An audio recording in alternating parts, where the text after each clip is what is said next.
ओम नमः सिद्धेभ्य।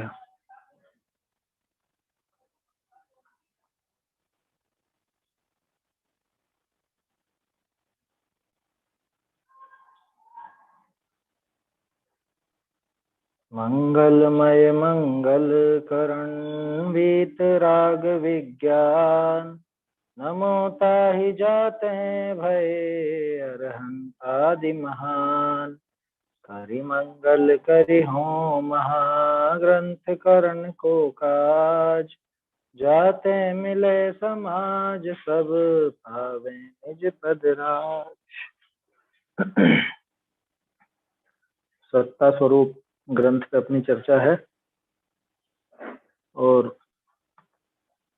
अभी तक अपन ने देखा कि वास्तव में बहुत दुर्लभ से भी दुर्लभ संयोग हमको मिल गए हैं। मतलब हमारा काम करने लायक दुर्लभतम संयोग जिसे कह सकते हैं, ऐसे दुर्लभतम संयोगों की प्राप्ति अपने को यहाँ पर हुई है। जैन कुल मिल गया, जैन कुल के अलावा आयु वगैरह और वो सब बातें तो हैं ही सही, अच्छी आयु और शरीर, इंद्रियों की सामर्थ्य है और समझदारी थोड़ी बहुत, ये सब चीजें भी अपने को मिली। इसके अलावा धर्म की रुचि दिखती तो है क्या। बाबूजी एक बात कहा करते थे कि लोगों को पढ़ने और सुनने की रुचि तो बहुत है, पढ़ने और सुनने की रुचि में तो कोई कमी नहीं है क्या।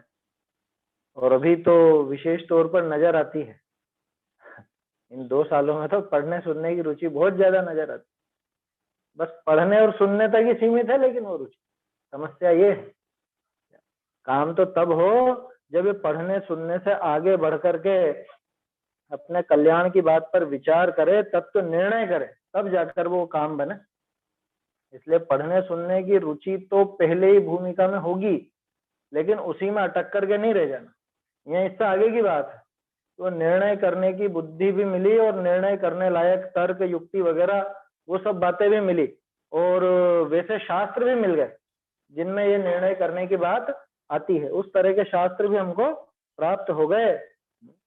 महाभाग्य से अपने को ये सारी बातें प्राप्त हुई हैं। देखा था ना कल अपन ने कि भाई विचार करो, ये सच्चे मार्ग का आश्रय मिलना, सच्चे देवादि के निकट दर्शन पूजन इत्यादि का करना, भक्ति रूप व आस्तिक्यता रस रूप परिणामों का होना इत्यादि उत्तरोत्तर महादुर्लभ है। तो इस काल में भी, इस निकृष्ट दुखम काल में, पंचम काल में भी महाभाग्य के उदय से ये बातें प्राप्त हुई। और कैसे प्राप्त हुई हैं? सहज ही प्राप्त हो गई, सहज ही। जैसे अंधे के हाथ बटेर लग जाती है ना, कहावत है ना, अंधे के हाथ बटेर लगना, ऐसे ही समझ लो अंधे के हाथ बटेर लग गई है। पंचम काल में इतने निकृष्ट जीव पैदा होते हैं, उनमें से अपन है, और वो किस्मत से अपने को ये सब चीजें मिल गई, ये सच्ची बात मिल गई, सच्ची बात को समझाने वाले विद्वान मिल गए, टोडरमल जी जैसे, भागचंद जी जैसे, ये सब अपने को मिल गए। ये महाभाग्य से ये सारी बातें प्राप्त हो गई। तो बढ़िया बढ़िया, सब बढ़िया मिल गया ना, कि मिल गए, ये बढ़िया वाली बात नहीं है, ये तो अब अपॉर्चुनिटी अपने लिए, अवसर है, ये अब अपने को अवसर मिला है क्या।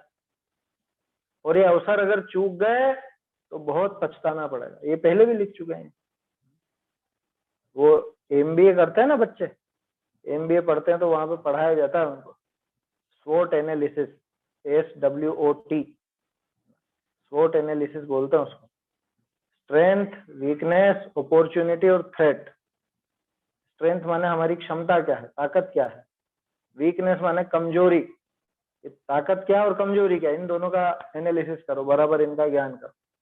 अपॉर्चुनिटी यानी अवसर, मौका, और टी थ्रेट, खतरा। मौका और खतरा, इन दोनों का भी एनालिसिस करो। तो हमारी सामर्थ्य क्या है कि इतनी सामर्थ्य तो है कि यहाँ सम्यक दर्शन प्राप्त कर सकते हैं। कमजोरी क्या है कि राग द्वेष आदि मिथ्यात्व आदि की बाधाएं हैं, लेकिन इनसे पार पाया जा सकता है। सामर्थ्य ज्यादा है, कमजोरी कम है, ये समझना। अपॉर्चुनिटी कि ये महाभाग्य से ये अवसर मिला है, ये अपॉर्चुनिटी की बात यहाँ आई। जो 2-3 दिन से अपन बात कर रहे हैं ना दुर्लभता की, ये दुर्लभता वाली ये अपॉर्चुनिटी, ये अवसर हमको प्राप्त हुआ।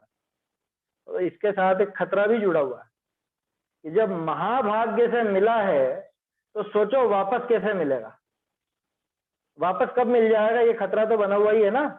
ये अवसर अगर अपन चूक गए, ये अवसर अगर अभी उसको अपन नहीं भुना पाए, इसका सदुपयोग नहीं कर पाए, तो ये अवसर वापस कब मिलेगा, ये इसका थ्रेट है।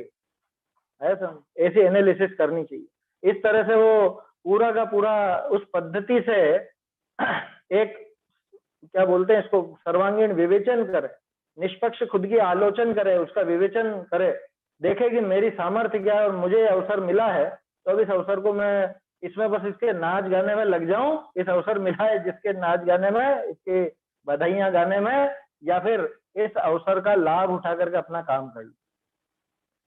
ये अपने को देखना पड़ेगा। देखो असल में होता क्या है, अब कई बार ऐसा देखने में आता है, अभी लोगों को, जैसे बाबूजी तो कहते थे कि सुनने और पढ़ने की रुचि, अब तो थोड़ी वो रुचि भी कम होगी, दिखावे की रुचि बहुत है। झूठा उत्साह, झूठा उत्साह समझते हो? झूठा उत्साह माने ऐसा दिखाना है कि हमें बहुत रुचि है धर्म की, जबरदस्ती दिखाना है। दिखाना क्या है, दिखावे का जमाना है ना, सोशल मीडिया का जमाना दिखावे का है पूरा। तो दिखावा ऐसा किया जाता है जाने हम ही है भगवान के भक्त, हमें ही पड़ी है सारी की सारी तिथियों की, सारे पर्वों की और सब जयंतियों की हमको ही है, और किसी को तो ऐसी है ही नहीं, ऐसा उत्साह, ऐसी रुचि। इस झूठे उत्साह के चक्कर में, इस उत्साह के प्रदर्शन में क्या उचित है, क्या अनुचित है, क्या हम काम कर रहे हैं, क्या संदेश दे रहे हैं, वो तक नहीं देख। ऐसे ऐसे भोले जीव हैं, ऐसे समझ। आप सोच रहे हो कहाँ की बात आ गई, ये क्या अवसर से आई बात, अवसर तो इतना ऊंचा मिला है और ये इस अवसर को बस कोरे इस दिखावे में धर्म मान करके और ये इसकी तीसरी कर। आज देखे होंगे ना अक्षय तृतीया करके, है सब है ही सही। तो अक्षय तृतीया का पर्व नहीं है क्या? कि हाँ है ना, पर्व तो है, लेकिन ये बताओ पर्व किस चीज का है और उससे क्या संदेश लेना? क्या संदेश लेना अक्षय तृतीया का? कि गन्ने का रस पियो आज तो, है गन्ने के रस से पालना हुआ था, तो बस गन्ने का रस पीने का है आज तो पर्व है, ऐसा पर्व है। नहीं, दान पर्व है, दान पर्व। हाँ दान पर्व तो है, लेकिन उस दान पर्व से तुमको क्या लाभ हुआ जो तुम इस पर्व को मनाते हो? कह रहे तो क्या पर्व नहीं? अरे बात वो नहीं चल रही है, बात गंभीरता से उस पर विचार करो। और ये प्रकरण कोई विषयांतर नहीं है, क्योंकि अगला पैराग्राफ जो अपन पढ़ने वाले ना, वह इसी तरह से सवाल करेंगे भागचंद जी कि ठीक है भैया तुझे ऐसा अवसर मिल तो गया, लेकिन तू कर क्या रहा है, तू आता क्यों है यहाँ मंदिर में, भगवान के दर्शन करने क्यों आता है, क्या कारण है? कुछ स्वरूप ख्याल भी है या नहीं है?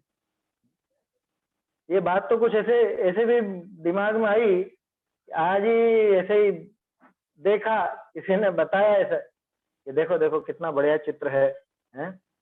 ये ऋषभ देव, ऋषभ कुमार ये आहार ले रहे हैं और ये दे रहा है। और वहां देखा है तो चित्र में तो वो दुपट्टा लगा हुआ है और बाल चोटी जैसे तो बाल बड़े हुए कोई ब्राह्मण की तरह, इस तरह का तो चित्र बना और वो घड़ा भर के आहार दे रहा, तो यूं लगा करके पी रहे। ऐसा होता है आहार? वो चित्र उचित है क्या? और अपने भोले जीव तो सारे के सारे उसको ही आगे बढ़ा रहे हैं। देखो आज महान पर्व, महान पर्व। अरे महान पर्व का स्वरूप तो समझो, मुनिराज का स्वरूप समझो, दान का स्वरूप समझो, और वहां क्या काम हुआ था वो समझो। और गन्ने का रस दिखता है, उनकी वो तपस्या नहीं दिखती है? ऐसा विचार करना चाहिए। देखो क्या कुछ कहना चाह रहे हैं क्या आप? आवाज नहीं आ रही आपकी? मंदिरों के बाहर दो मंदिर के बाहर ठेले खड़े करे थे यहाँ, एक अपने मोहल्ले में, एक तो गन्ने के रस के, जो मतलब जो दर्शन करने आओ 2-2 4-4 गिलास पियो आराम से। मैं तो नहीं गई, तो सुबह 6 बजे दर्शन कर आई थी, 6:30 बजे। तो मतलब ये धर्म हो गया ना इसमें, ये वो आहार दान दिया ना, वो आहार गन्ने का दान दिया, रस का पियो जाके। तो किसने दिया और किसको दिया? ये मंडल वाली औरतों ने दिया। नहीं ये दान दे, ये आहार दान हो गया है ना, वहां जाकर के गन्ने का रस पी लो, ये आहार दान हो गया ये? नहीं वो पी लिया ना, मंडल वाली औरतों ने दिया था। इधर भी मंडल वालों ने दिया, उधर भी मंडल वालों ने दिया। ये असल में क्या है, ये जो उत्साह प्रदर्शन है ना, कि हम बहुत भक्त हैं, वास्तव में सिर्फ विषय भोगों की भक्ति है। खाने पीने में धर्म समझ लिया, उसी को धर्म का नाम दे दिया और सोचता है कि हम बहुत धर्म कर रहे हैं। इसमें धर्म कैसे हुआ, जरा समझाओ तो सही। वहां गन्ने का रस, अभी तो पहली बात तो उसमें शुद्धता अशुद्धता का ठिकाना नहीं, लेकिन वो बात मैं इसलिए नहीं कह रहा था क्योंकि कल से कह देंगे नहीं नहीं हमारे तो बिल्कुल शुद्ध है, सारी मशीन भी बिल्कुल गर्म पानी से धुली हुई और वैसा हम तो बिल्कुल शुद्ध कर। अरे वो शुद्ध भी हो तो भी ये पीने पिला, गन्ने का रस पीने पिलाने, इससे कोई धर्म का लेना देना है क्या? ये उनकी याद में हम पी रहे हैं, उनकी याद में पी रहे हैं। उनकी याद में तप तो नहीं करा तूने, उनकी याद में एक भी विषय का त्याग तो नहीं लिया। हर साल ही लगाते हैं यहाँ तो ठेला। अच्छा, हर साल ही अक्षय तृतीया के दिन। विशेष धर्मात्मा जीव है आपके यहाँ पर। हाँ, कोई कोई मतलब कोई भी प्रायोजक बन जाता है, लगाते हैं हर साल। हाँ, अब वो क्या कर सकते हैं उसमें। देखो, ये असल में इस जीव को विषय भोगों की लिप्सा इतनी ज्यादा है, वो अन्य मति में तो वहां उनके भोग के नाम पर होता है वो सारा काम। क्या ये भगवान को भोग चढ़ा रहे हैं, उनको क्या चढ़ाते हैं, वो खुद ही खाते हैं बाद में। और अन्य मति जैसे यहाँ अपने यहाँ तो भोग तो चढ़ता नहीं, तो लेकिन करें क्या, तो एक काम करो, इस कहानी में ऐसा था या ये पर्व ऐसा था, तो एक काम करो अपन भी ये चीज आया समझ। इसको हर जगह खाना पीना है, हर जगह खाना है, इसको खाने पीने का ही धर्म समझ रखा है इसने। इसको महावीर जयंती, वो जन्म का काम है ना, उसमें भी मिठाइयां खानी है, और महावीर स्वामी का निर्वाण हो तब भी मिठाइयां खानी है। इसको हमेशा मिठाइयां खानी है। मिठाइयां का मतलब सब लगा लेना। इसको विषय भोगों की लिप्सा इतनी ज्यादा है कि उसी में धर्म समझ लिया। तोडरमल जी ने बहुत सटीक विवेचन करा, इसीलिए क्या वहां पे मतलब जो काम इसको धर्म के नाम पर मिल जाए, मतलब जो रोकने पर भी ये जो काम करता हो और वही काम इसको धर्म के नाम पर मिल जाए, तो ये क्यों नहीं करेगा? ऐसा धर्म तो सबको सुहाएगा। तो क्यों मनाया गया अक्षय तृतीया, आखा तीज क्यों? अभी तो एक चीज और समझ लेना, बहुत सौ को अटपटी लगेगी ये बात।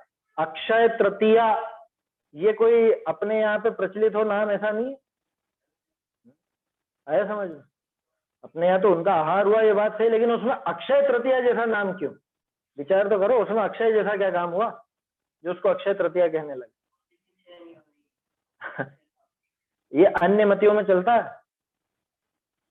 गूगल पे सर्च करके देखना अक्षय तृतीया क्यों मनाई जाती है, वहां उसमें 5-6 जवाब मिलेंगे आपको।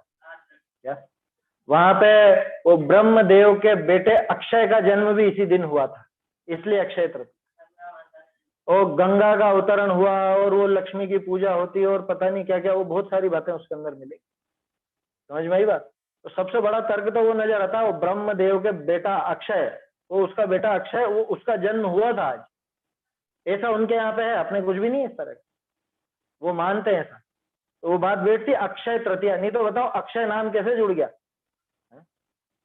इस तिथि पर आदिनाथ जी का आहार हुआ, वो बात ठीक है, उसमें समस्या नहीं है, प्रथम आहार हुआ। लेकिन प्रथम आहार जो हुआ तो उसमें अक्षय वाली बात क्या आई जो अक्षय तृतीया नाम पर? अक्षय तृतीया नाम अपने में प्रचलित नहीं, वो धीरे धीरे चल पड़ा क्योंकि लौकिक में चलन था तो वो चल पड़ा। जैसे दीपावली चल पड़ा, वीर निर्वाण का दीपावली चल पड़ा, वैसे अक्षय तृतीया चल पड़ा। अच्छा, दूसरा भी तो आहार हुआ था ना उनका, पहले ही आहार थोड़ी ना होकर गया। ये दान की विधि चली, ये महत्ता इस दिन की है ना। ये व्यवहार धर्म में गिना जाता है दान भी, तो दान की पद्धति इस दिन से चली थी, वो दान की विधि क्या है ये इस दिन से निश्चित हुई थी। निश्चित हुई माने ये समझ में आई लोगों को, इस वजह से इस तिथि का महत्व है। और लोगों को तो वो गन्ने का रस का ही महत्व आता है, आया समझ? तो ये जो पर्व का महत्व है वो भी थोड़ा अपने को समझना चाहिए, और क्यों मनाया जाता है और क्यों मनावे। उनके जैसा काम तो करो। उनका प्रथम आहार हुआ था कि तुम्हारा कब होगा? उनका प्रथम आहार तो आज के दिन हुआ, हमारा कब होगा? क्यों आहार? अरे प्रथम आहार नहीं, आहार मुनिराज का होता है, तो मुनि दशा कब आएगी ये विचार करो। तो प्रथम आहार दिखता, प्रथम आहार के पहले कितना लंबा समय निकला है? 13 माह और 9 दिन, आए समझ में? 13 महीने और 9 दिन कुछ भी आहार नहीं हुआ था। उसमें से 6 महीने का तो उपवास था, बाकायदा उपवास था, उन्होंने खुद ने 6 माह का उपवास किया। और उसके बाद 7 माह 9 दिन तक उनका आहार हुआ कि नहीं हुआ? वास्तव में तो हुआ आहार, क्योंकि मुनिराज का आहार तो उस आहार के विकल्प मात्र से हो जाता। मुनिराज का आहार तो उतना ही है ना, आत्मा क्या खावे और क्या छोड़े बताओ? आत्मा तो विकल्प करता, हो गया आहार। उपवास कहलाएगा? 13 माह 9 दिन का उपवास लिखा है क्या शास्त्रों में? कितना उपवास लिखा है? 6 माह का उपवास लिखा है, पढ़ लीजिएगा आदि पुराण। 6 महीने का उपवास, क्यों? क्योंकि उपवास का नियम लिया था उन्होंने 6 महीने। उसके बाद विकल्प आया 6 माह बाद, तो आहार के लिए उतरे, लेकिन विधि नहीं मिली। ऐसे रोज उतरते, विधि नहीं मिलती। 7 महीने 9 दिन तक रोजाना उतर आहार के लिए। ऐसे 13 महीने और 9 दिन बीत गए, तब तक आहार नहीं हुआ था। उसके बाद हुआ था, आया समझ में? इक्षु रस से, गन्ने के रस से। तो गन्ने का रस ध्यान मत रखो, वो ध्यान रखो कि 13 माह 9 दिन का तब था उनका। तब तो फिर 6 माह का था निश्चय से, वास्तव में देखा जाए तो, क्योंकि 6 महीने का ही उपवास कहलाएगा। 7 महीने 9 दिन अंदर तो आहार हुआ, बाहर नहीं हुआ। समझ में आई बात? क्या अंदर तो हुआ, बाहर नहीं हुआ का क्या मतलब? आहार का विकल्प तो हुआ ना उनको। आत्मा को तो आहार का विकल्प ही आहार है। क्या आहार का जो विकल्प हुआ, उतने मात्र में उनका आहार तो हो चुका था। 7 माह 9 दिन तक वो आहार लगातार चल रहा था, लेकिन बाहर में वो उदर पूर्ति नहीं हो रही थी, है ना, पेट में कुछ नहीं जा रहा था। तो इसलिए अपन कहते हैं 7 महीने 9 दिन। तो कमजोरी आई होगी उनको। तीर्थंकरों का शरीर ऐसा होता है कि उनको कोई कमजोरी नहीं आती। पूरे जीवन भर आहार नहीं कर रहे तो कमजोरी नहीं आवे, ऐसा विशिष्ट शरीर होता है। दूसरी बात, भूख की बाधा सताती होगी? बाधा भी नहीं सताती, क्योंकि उनके पुण्य का उदय ऐसा रहता है कि ऐसी तीव्रता उसमें होती है।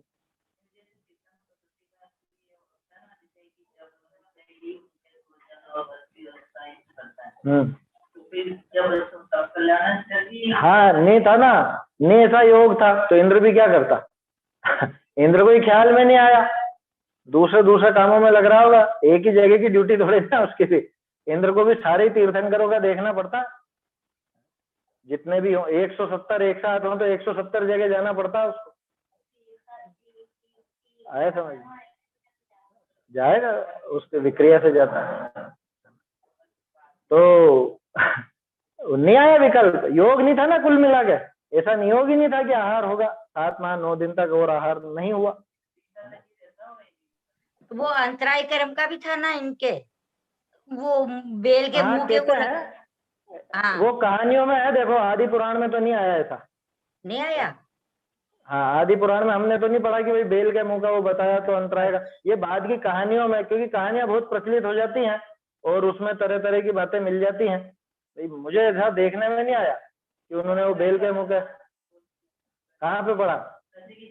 कहाँ पे पढ़ा? मैं कह रहा हूँ जब मूल ग्रंथ में नहीं आया, बाकी तो कहानियों में मिलेगा ना, उसकी कहाँ मना है। तो अभी आप ही कुछ लिखो कहानी, तो आपके दिमाग में जो है जो लिख दोगे उसमें क्या है। यहाँ बात यह है कि आचार्यों ने वो बात नहीं लिखी, मतलब मेरे देखने में नहीं है, आपके देखने में आई हो तो बताइएगा, मूल ग्रंथ में कहीं पर आवे तो।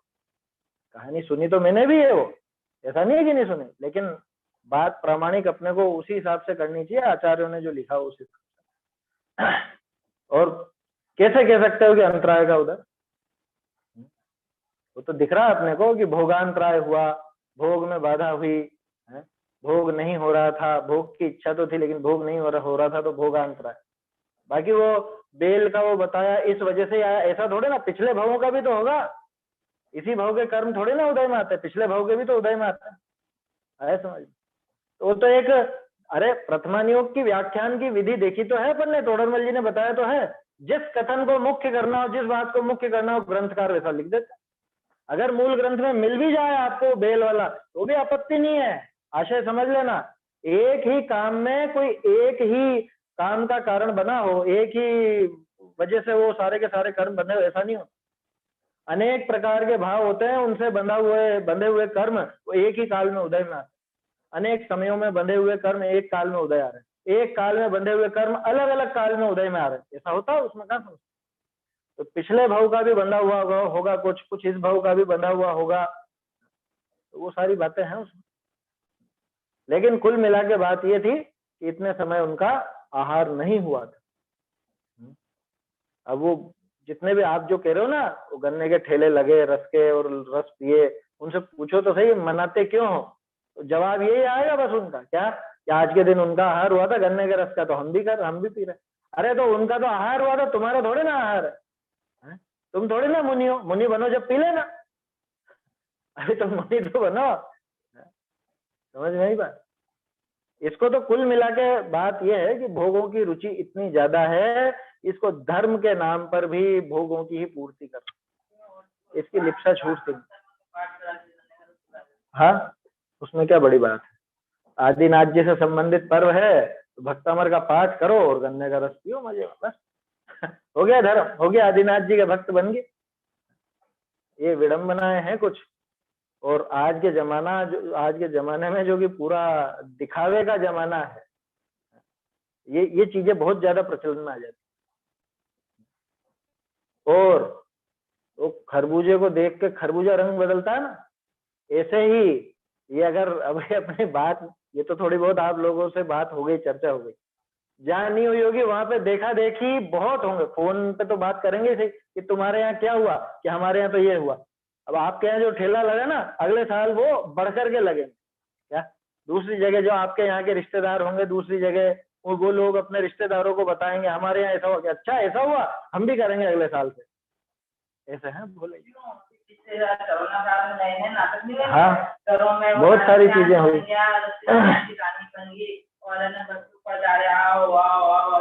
हाँ, ये भी बहुत बीमारी फैली है, ये पिछले साल देखने में आया ऐसा, ये भी ध्यान रखिएगा। नाटकबाजी करते हैं घर पे ही, छोटे छोटे बच्चों को नंगा करके, और उनको तो ऐसा वो बना देंगे और कि भाई ये मुनि बन गए, और हम धोती दुपट्टा पहन के उसके माँ बाप को पड़ जाएंगे और गन्ने का रस पिलाएंगे, वीडियो बना के चढ़ाएंगे।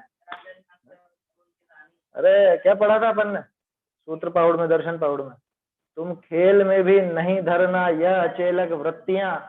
ये खेल खिलौने की चीजें नहीं है ये, खेड़े विण कायवम, ऐसा था ना, खेल में भी धारण नहीं करना, ये खेल खिलौने की चीजें नहीं है ये, महाभयंकर अभिनय का पाप है इसमें।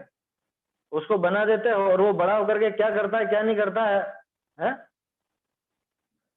अरे बात समझ, मुझे ध्यान है हमारे यहाँ पे वो 10 लक्षण में ऐसे फैंसी ड्रेस वगैरह होते थे, तो वो छोटे में हमने देखा, वो छोटे छोटे बच्चों को नग्न करके और मुनि बना दिया, आया समझ, बना दिया नग्न करके बना दिया, और कि ये मुनिराज है और ऐसा।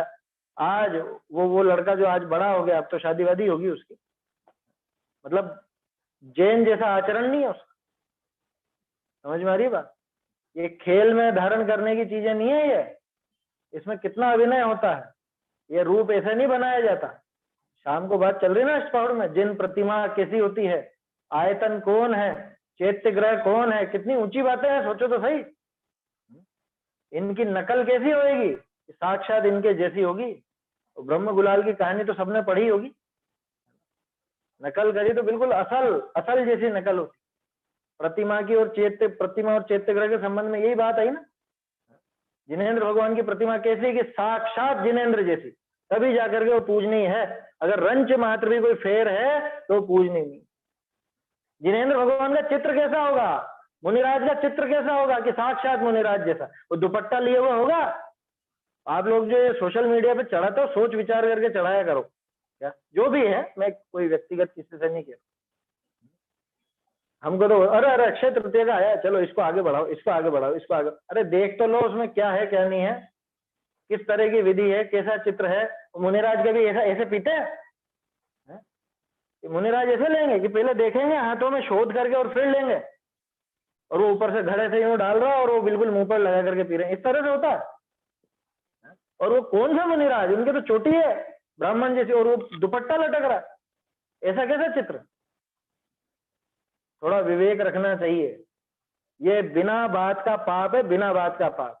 इसलिए मैंने शुरू में ही कहा था ये अति उत्साह अच्छा नहीं है, ये दिखावा कि हम बहुत बड़े भक्त हैं। क्या करोगे दिखा के, ये तो बताओ क्या करोगे, किसको दिखा किसको रहे? आपके अपने ही हैं सारे के सारे, जो भी हैं घर वाले ही तो हैं, घर वालों का ही ग्रुप है, रिश्तेदारों का ग्रुप है या जो भी मित्र जन है उनका ही तो ग्रुप है। किसको दिखा रहे हो आप किसके भक्त हो? उनको क्या पता नहीं है? पूरा एक दिखावा करना। आपको उस चीज का उत्साह आ रहा है तो उसका अनुकरण करो। मुझे बहुत बुरा लगता है वास्तव में मुझे बहुत चिढ़ छूटती है अंदर से। दिखावा जो इतनी इस तरह से दिखावा करते हैं ना, दिखाएंगे ऐसे जैसे यही भक्त है सबसे बड़ा। तो ये बातें भी शायद मिथ्यात्व में ही जाएगी, ये जो व्हाट्सएप में डाल के इसको फैलाते हैं। हाँ, ये मिथ्यात्व का पोषण है ये। भाई और मुनिराज का स्वरूप नहीं है, आप उसको मुनिराज के नाम पर प्रचलित कर रहे हो, उनको आदिनाथ जी घोषित कर रहे हो, वो ग्रहित मिथ्यात्व का पोषण। हाँ, ये मिथ्यात्व है। और एक और ये मिथ्यात्व का पोषण। और आपस में हैप्पी एनिवर्सरी, हैप्पी बर्थडे, ऐसा भी आपस में चलाना, ये भी मिथ्यात्व। नहीं, ये मिथ्यात्व में तो नहीं जाएगा, लेकिन ये राग की तीव्रता बहुत है। राग की तीव्रता बहुत है। ये तो आत्मानुशासन में पढ़ा था ना अपन ने, ये वहां पे उस गंदगी में घुसा रहना चाहता है। हाँ, ये मिथ्यात्व में कब जाए कि जब ये अनंतानुबंधी जैसा हो ना, तो इसके साथ मिथ्यात्व का वो बड़ा बेल बंधा हुआ है। इसको आप मिथ्यात्व में तब कहो कि जब इसको बहुत ही ज्यादा उसका रस हो, बहुत ज्यादा माने कि ये तो करना ही है, ये तो मनाना ही है, और ये तो ऐसा और ये वैसा। जैसे वो देखते ना अपन, वो पहले उदाहरण लेते, बिना रस के कौन डालेगा? ऐसे डालते रस है, उधर लक्ष्य राग है, तभी तो डाला रस है ना, राग है, लेकिन यहाँ पे बहुत तीव्र क्योंकि अनंतानुबंधी का। और देखो, जिस जीव का अनंतानुबंधी नहीं हो, वो जीव भी आपको दिख जाएगा जन्मदिन मनाता हुआ। अरे ये कैसे आप कह सकते हो कि तीर्थंकरों का जन्म कल्याण क्या है? आदिनाथ जी कहाँ पे बैठे थे जब दीक्षा लेने के लिए उठे? क्या था, क्या चल रहा था? उनके जन्मदिन का ही तो चल रहा था ना कार्यक्रम। समझ में आई बात? छल ग्रहण मत करना, ध्यान रखना। नहीं तो अभी लोग अरे देखो देखो वो भी तो मनाते थे तो अपन भी मनाएंगे, ऐसा छल ग्रहण मत करना। मैं ये बता रहा हूँ कि इसमें मिथ्यात्व वाला दोष नहीं, इसमें राग का दोष। और ये राग इतना तीव्र हो कि अनंतानुबंधी जितना हो, तो उसके साथ आप मिथ्यात्व कह सकते हो। जैसे एक सामान्य तौर पर आपको बात बताता हूँ, दूसरे उदाहरण से समझ में आएगी। आप सजते संवरते हो, आप नहाते धोते हो, क्यों? इस शरीर से राग, ठीक है ना? तो शरीर से इतना राग हो कि नहाना धोना, कभी साज श्रृंगार, वो सब भी होगा, वो राग की निशानी है। खोटा ही कार्य, पाप का ही कार्य, लेकिन वो मिथ्यात्व में एकाएक नहीं कहलाए। लेकिन मैं शरीर के पीछे इतना पागल हो जाऊं कि मैं तो वो हाथ पर टैटू बनवाना और ये करना और वो करना, ये सब क्या है? समझ में आ रही है बात? ये उसमें और तीव्रता, तीव्र ग्रस्तता, आसक्ति अनंतानुबंधी की सूचक। तो एक तो सामान्य राग और एक अत्यंत तीव्र अनंतानुबंधी जैसा, तो वो वहां पे विचार करना चाहिए। ये जो चित्र वगैरह की बात है, इसमें तो साक्षात वो देवशास्त्र गुरु से संबंधित बात है ना। तो इस तरह की कोई भी चीज आगे बढ़ाना जिसमें देवशास्त्र गुरु का अवर्णवाद होता हो, मुनिराज का स्वरूप नहीं है वैसा, और वैसा चित्र मुनिराज का कह करके बता दे कि हाँ ये मुनिपना, देखो ये आदिनाथ जी, ये ऋषभ मुनि है और ये इनका आहार हो रहा है, ये बहुत विपरीतता है।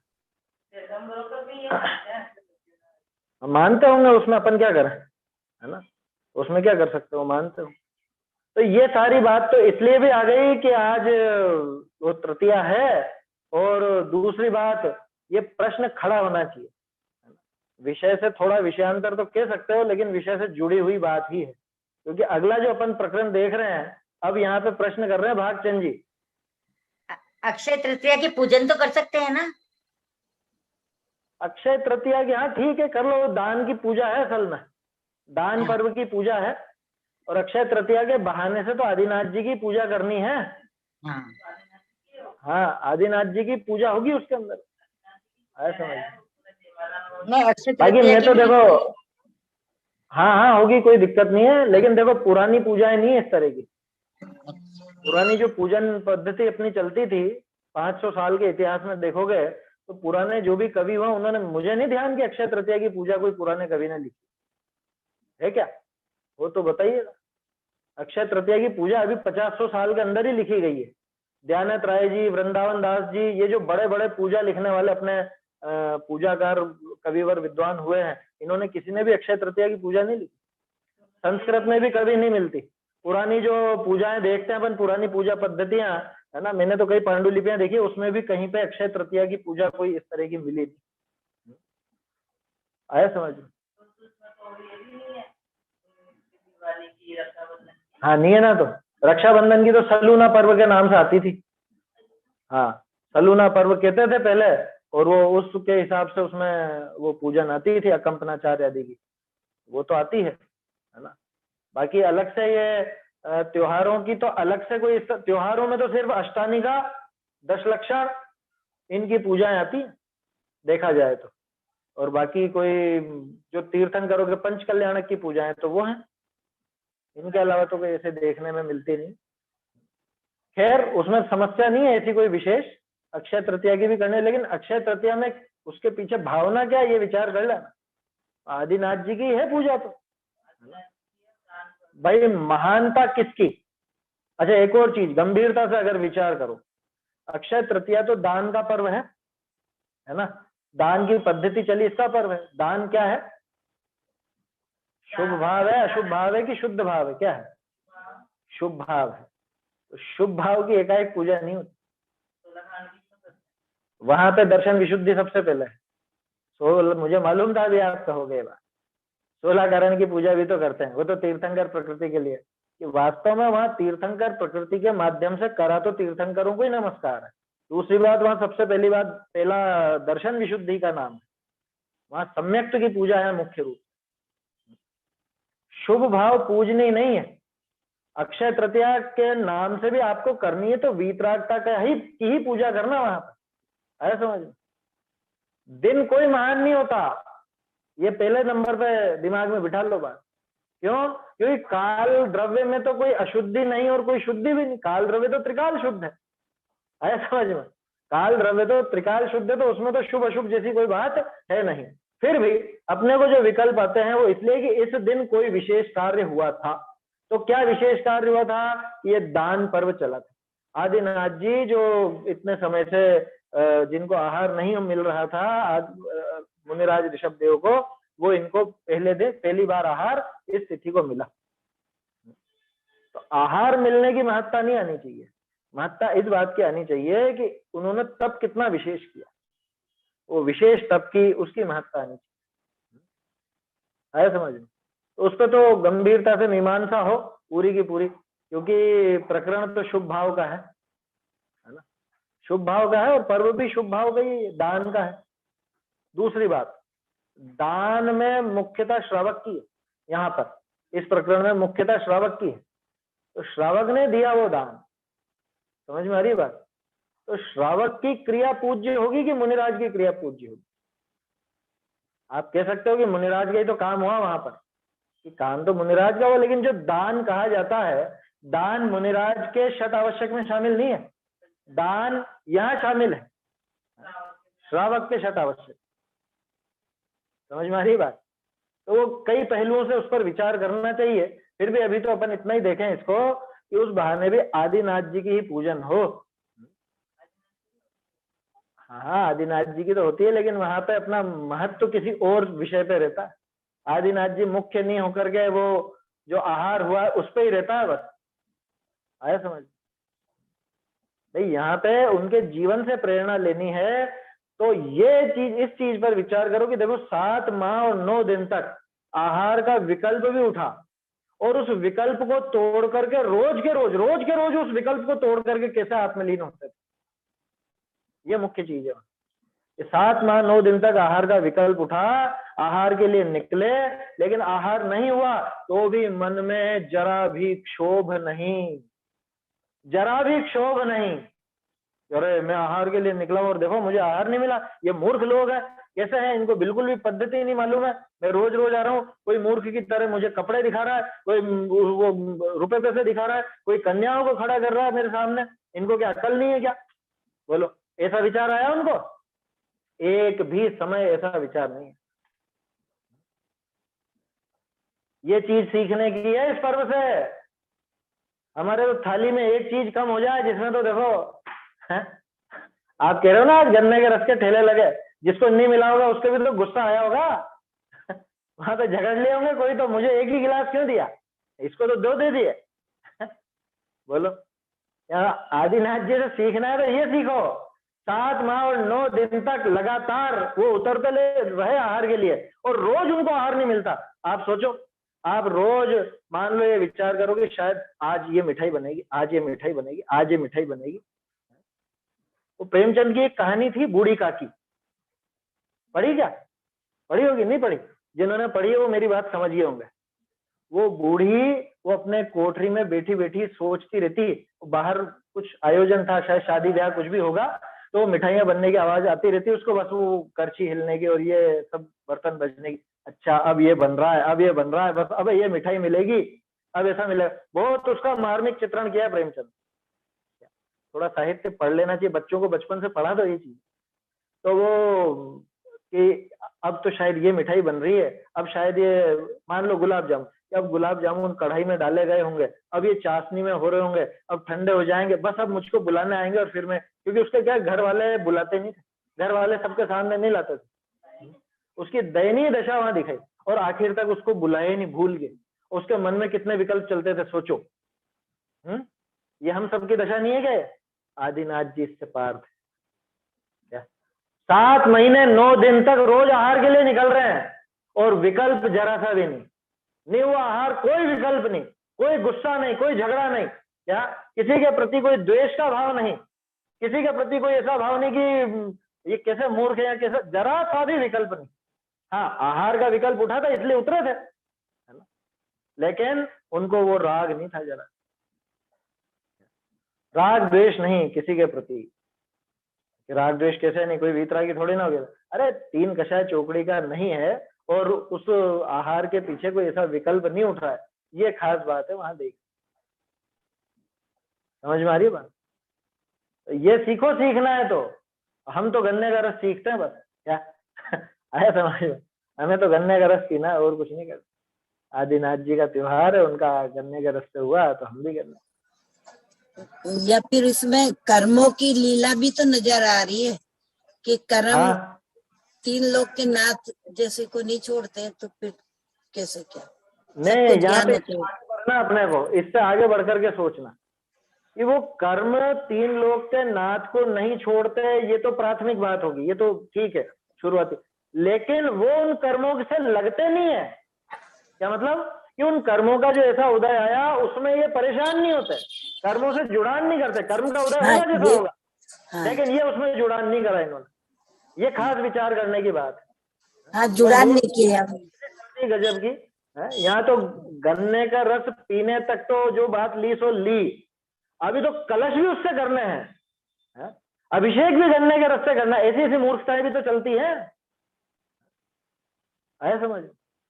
वो चलती है, बहुत जगह चलती है, जहाँ पे अब क्या कहें 20 पंथ होता है, जहाँ ऐसे विपरीत आमनाएं रहती है, शुद्ध आमनाएं से विरुद्ध होता है, वहां तो इस तरह के काम भी हो जाता है कि आज तो आखा तीज, आज तो गन्ने के रस से अभिषेक होगा। अरे कहाँ पे हो गया, किसने कर दिया गन्ने के रस से अभिषेक? कौन से शास्त्र में है कि इस दिन अभिषेक हुआ था, इस दिन उनका पारना हुआ, ये बात तो आती है, इस दिन उनका गन्ने के रस से अभिषेक हुआ, ये कहाँ आया? और मूर्ख लोगों को तो कुछ भी नहीं सूझता ये सारा काम कर, बिल्कुल भी विवेक नहीं, बिल्कुल विवेक का काम नहीं, बिल्कुल भी। और कहता है कि हम आदिनाथ जी के भक्त हैं। कैसा भक्त है आदिनाथ जी का? तो इस पर्व से क्या सीखना, क्या ग्रहण करना? ग्रहण करो आदिनाथ जी की वीतराग, ग्रहण करो उनकी, क्या कहें, बिल्कुल जो क्षोभ नहीं आया मन में, रंच मात्र भी आहार नहीं होने के कारण कोई क्षोभ नहीं। क्षोभ और मोह और क्षोभ से रहित परिणाम, उसी का नाम चारित्र कहा था ना। उनके सम्यक चारित्र को ग्रहण, यह है ग्रहण करना है। आया समझ में? ये रस ग्रहण करने का नहीं है, और बल्कि मैं तो कहता हूँ आज के दिन तो पीना ही मत बिल्कुल। क्यों नहीं पीना? कह रहे उन्होंने पिया तो हम नहीं पिएंगे, हम तो उनके भगत हैं। ये अन्य मतियों जैसी बात मत करो कि हमारे भगवान को ये पसंद था तो हम भी ये खाएंगे, और उनकी थाली से ये लुढ़क गया था तो हम ये नहीं खाएंगे। ऐसे ऐसे मूर्खता जैसी बातें नहीं करनी। अरे उनका आहार हुआ तो तुमको तृप्ति हुई ना, तो तुम्हें तृप्ति हुई तो अब अन्य भोग की क्या आवश्यकता है फिर? ये ग्रहण करो, करना है। आदिनाथ जी का 7 माह 9 दिन बाद आज आहार हुआ था। आहार के लिए जब निकले थे तब 13 माह 9 दिन क्यों नहीं कह रहा हूँ, ये 6 महीने तो उन्होंने ही छोड़ रखा था आहार। 7 माह 9 दिन तक तो उनको विकल्प आया था आहार का, सिर्फ विकल्प मात्र आया, एक सामान्य विकल्प जितना एक संजोलन कषाय में संभव है। और उसके बाद ये आहार हुआ उनका, और इस बात की अपने को अगर संतुष्टि के दान पर्व उस दिन से चला तो हम दान की विधि समझे, तब जाके ये दान की पद्धति चली। अगर इस बात का भी एक खुशी है तो आज के दिन तो ये बिल्कुल भी मत ले। ये कैसी अजीब बात है, आप सोच रहे हो, ये तो उल्टी बात होगी कि आज के दिन बिल्कुल मत लेना, कि हाँ संतुष्टि हुई ना, आज तो दान का पर्व कह रहे हो ना, तो आज दान करो कि आदान करो, समझ में आ रही बात? आज तो दान देने का है कि लेने का है, समझ में आया? तो ये बातें इससे अपने को सीखनी चाहिए। देखो आज तो समय इसी में निकल गया, अक्षय तृतीया पर्व के संबंध में।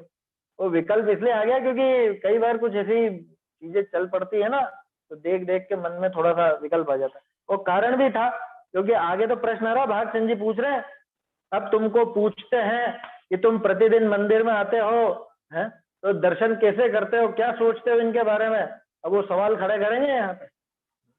अब तो समय हो गया अपना, इस प्रकरण को कल ही देखेंगे अब अपन। बड़े पंडित जी, रविंद्र जी का जो अक्षय तृतीया का पूजन है उसमें जो अर्घ छंद आया है, अर्घ अर्घ अर्घ, तो बोलते हैं ऐसा अर्घ में ऐसा नहीं लिखा कि अक्षय तृतीया जन्म जरा मृत्यु विनाशनाय अर्घम निर्वाम की स्वाद नहीं लिखा है। आदिनाथ जिनेन्द्राय अनर्घ जन्म जरा मृत्यु विनाशनाय जलम निर्वाम की स्वाद, ऐसा लिखा हुआ अर्घ। हाँ सही है, तो अर्घ तो आदिनाथ जी को चढ़ेगा ना वो। तो ये सब जो अर्घ चढ़ाते हैं उस समय ये सब ध्यान नहीं देते हैं ना, तो ये मिथ्या भ्रांति पैदा हो जाती है कि अक्षय तृतीया का पूजन कर रहे हैं, जबकि वहां पर अक्षय तृतीया का पूजन नहीं, वहां पर अक्षय तृतीया को क्या हुआ था ये बताया, और मूल प्रयोजन को बस आज छंद में जो बताना था वो बताया। सही है, तो यही तो अपनी बात हुई कि भाई वास्तव में तो आदिनाथ जी की पूजा होगी वहाँ। अक्षय जयमाला में अक्षय तृतीया का भाव लिख दिए, लेकिन निकालना का कोई है, वहां पर वितरागता की प्रसिद्धि हुई है। हाँ, क्योंकि अपना तो कोई भी पर्व हो या कोई भी पर्व, अपने यहाँ सारे ही पर्व वीतरागता की सिद्धि करने वाले ही होते हैं। अगर किसी से किसी भी पर्व की कोई क्रिया अगर वीतरागता और अहिंसा को सिद्ध नहीं करती तो ये समझ लेना वो जैन धर्म की क्रिया ही नहीं। ये तो अपन कई बार देख चुके हैं बात। जैन धर्म के मूल सिद्धांत अहिंसा और वीतरागता, और अहिंसा और वीतरागता का अगर पोषण नहीं हो, अहिंसा और वीतरागता के अलावा राग या हिंसा का पोषण हो, तो वो क्रिया जैन धर्म की नहीं कही जाती। अब विचार कर लो, ये जो आज अपन ने बात की ये गन्ने के रस की या और चीजों की, तो उसमें वीतरागता का पोषण है कि राग का पोषण, उसमें अहिंसा का पोषण हो रहा है कि हिंसा का पोषण? ये अपने को गंभीरता से विचार करना, और ये दृष्टि हर एक पर्व के संबंध में रखनी चाहिए। आया समझ में? पर्व का कोई निषेध नहीं है, ध्यान रखिएगा। तो पर्व के संबंध में जो विपरीतताएं चल पड़ती हैं, ऊट पटांग क्रियाएं होने लग जाती हैं, वो उन भ्रांतियों पर तो अपने को ध्यान देना पड़ेगा, उन विचारों उनके संबंध में तो विचार करना ही पड़ेगा। नहीं तो ये जो अवसर मिला, कहाँ से बात चालू हुई थी अपनी, इस काल में भी महाभाग्य के उदय से ये सब बातें प्राप्त हुई। इस काल में भी महाभाग्य के उदय से हमको ये सब बातें मिली हैं, ऐसे पर्व मिले हैं, जैन दर्शन मिला है, तो ये यूं ही निकल जाएगा। और जो वो अपन ने बात की थी ना, ये अपॉर्चुनिटी है तो इसका थ्रेट क्या है, ये अवसर है तो इसका खतरा क्या है, ये बहुत बड़े भाग्य से मिली है। इसका मतलब बार बार ऐसे भाग्य का उदय नहीं आता, सामान्य बात नहीं है मिलना। इसलिए गंभीरता से अपने को इन सब बातों पर विचार करना चाहिए ना। भागचंद जी आगे और प्रश्न खड़े करेंगे कि तुम मंदिर आते हो, भगवान के दर्शन पूजन आदि करते हो, तो क्यों आते हो, क्यों करते हो, क्या करने आते हो, ये सारा प्रकरण आगे आएगा। देखना तो आज ही था अपने को, लेकिन ठीक है अब इसमें प्रासंगिक रूप से चर्चा हो गई। आगे फिर पेज नंबर 27 में कोई संशोधन देखने को मिला है, अगर हमें उसको थोड़ा देख लेते हैं, 2 मिनट लगे। हाँ देख लेते हैं क्या है ये है ना, पहला पैराग्राफ है ना 27 पेज का, तो इसमें आता है ना, तब अपने पिता, इसमें पुत्र और जुड़ जाएगा, पुत्र। हाँ पिता पुत्र भी तो था वहां पर, नहीं था ना, इसमें नहीं है। नहीं मूल में अपने था ना, मूल में मूल में है, पिड़ावा वाली में उसी से ही तो। हाँ, पिता आदि आदि को, 27 नंबर पेज पर। हाँ, पुत्र आदि को अच्छी, अच्छा लिखा है ना, अच्छी वस्तु है ना, हो जाएगा। हाँ ठीक है, वो तो अच्छी वस्तु के स्थान पे उन्होंने सीधा कर दिया, अच्छा नहीं खिलाता, भाव तो बैठ अच्छा। जाएगा। हाँ। और है ना स्वयं ही, उसके नीचे है ना स्वयं ही खाना पहनना चाहता है, भोग हाँ करना चाहता है, जैसे स्वयं कलाकंद वगैरह खा जाए। हाँ, वो तो पूरी लाइन ही छूट गई थी वहां पर। और ये पूरा कट जाएगा, अच्छी अच्छी मिठाइयाँ आदि खाने की इच्छा करता है। इच्छा क्या कहा, ऐसा ही है, ये कट के खाता है, क्योंकि इच्छा करता है इतना नहीं है, वो तो खा, खाता ही है। खाना पहनना चाहता है, भोग करना चाहता है, जैसे स्वयं हाँ। कलाकंद वगैरह खाए। उसके बाद नीचे वाली हम्म। पंक्ति है ना, और घर के, ये पूरा कट रहा है, ये पूरा अच्छी अच्छी से पहनता है तक कट इसको एक जाएगा काम पूरा। करते हैं, इस पैराग्राफ को ही ढंग से बना करके और वो अलग से दिखा देंगे, या फिर यहाँ नोट करा देंगे, क्योंकि नहीं, इसमें हो गया बहुत ज्यादा पूरा, अंतर है ऐसे ही। हो गया पूरा। अच्छा।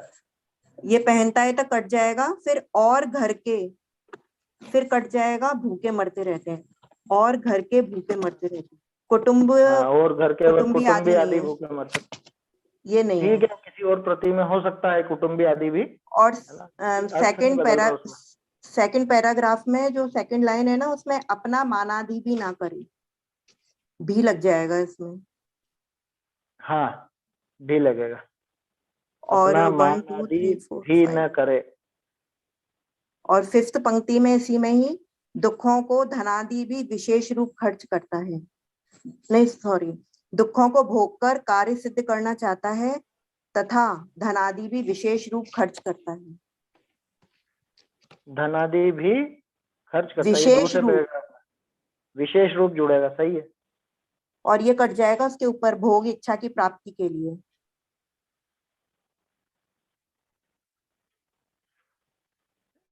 भोग इच्छा की प्राप्ति के लिए वैसे चल तो रहा है यहाँ पे, उसमें तो हो कटा सकता है अन्य हुआ है। प्रति में हो ये, हाँ उसके अंदर नहीं होगा, लेकिन ये चल तो रहा है ये, क्योंकि भोग इच्छा का ही प्रकरण है ना।